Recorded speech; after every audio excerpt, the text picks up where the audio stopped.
We try and get up in the morning, and the thought that we start from is Allah. I have to do this and this and this and that and the other. I'm so stressed. Thank you very much for inviting Mr. Stress in your life today. Because now he knows where to be in your head. So now he's going to make sure that he has lunch with you. Be there at tea time and not leave you until you are dead that day. We are left with no energy, no physiological positivity, and just left with a stress dead brain at the end of the day. But my question always to my own self is, and to you as well, who is going to take the first step? Who is going to take the first step towards recognizing that we are killing ourselves with something, with procrastination, with stressing over something that might not even exist? Partially, yes, we are to be blamed, but partially, yes, there is a law that puts this to our face. But then again, it's bringing us back to that emotional intelligence bit where we are, thank you very much, putting it all on our faces ourselves. Because we love to pass judgments, we are so happy talking about other things in life that don't really matter to us. Talking about other people's lives, other people's characters, everything in our culture and society. I'm going to relate back again and again that this is the stigma that we live in. Four, it's presuppositions. These are presuppositions that we have. Arey aisa. Fear. Presupposition and fear coming together causing stress. And even within children, in between the age of 5 onwards, when they are able to speak, experts have given out feedbacks when they say these children are specifying to their teachers and counselors at school saying they are stressed. Now, what we can do for ourselves is identify good stress and bad stress.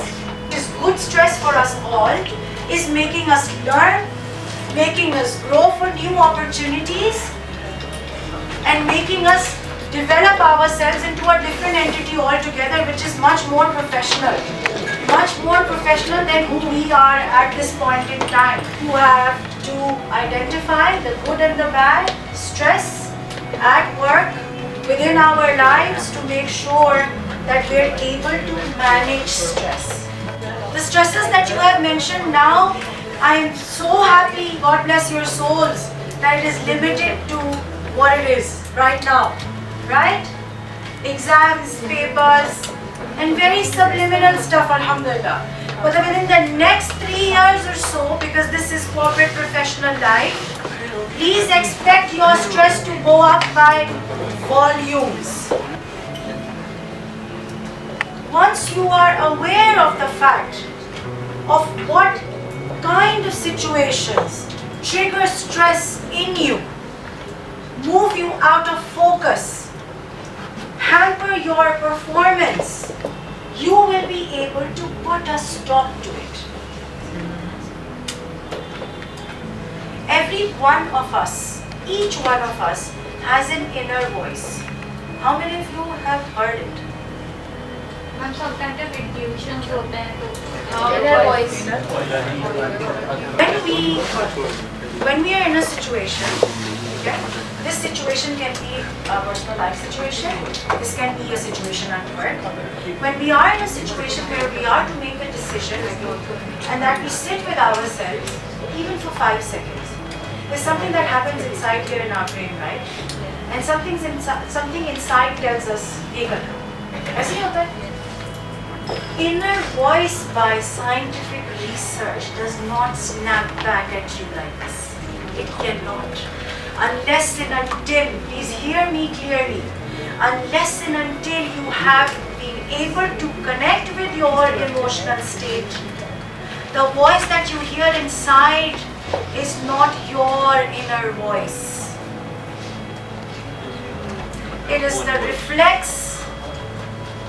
reflection of all the information and feedback and statements you have heard over the past months, over the past few years.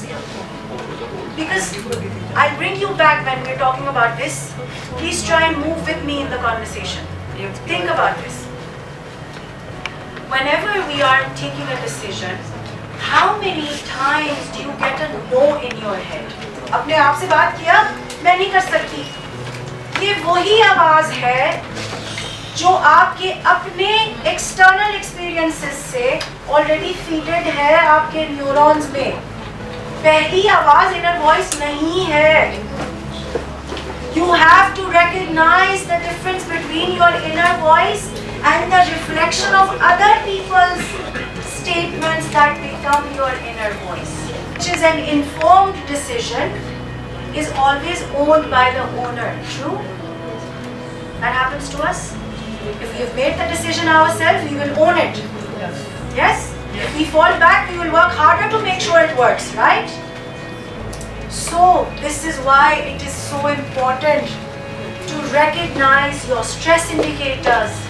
All of these form that vicious cycle chain that put you in a stress mode altogether. Every turn and every slide is bringing us back to the belief system that we have for ourselves. Which is why it is said that you have to ensure that you believe you have the worth. If you don't find yourself worthy, believe me, nobody will. Your boss will treat you the same way because you feel that you're not saying it, but you're showing it. From your actions, from your reactions, from your body language at work, people can sense fear. I'm repeating the mission of that sort is always to be able to have open eyes for yourself. Recognition of stress indicators. Recognition of your own conscious self. It is always going to help you and prevent burnout.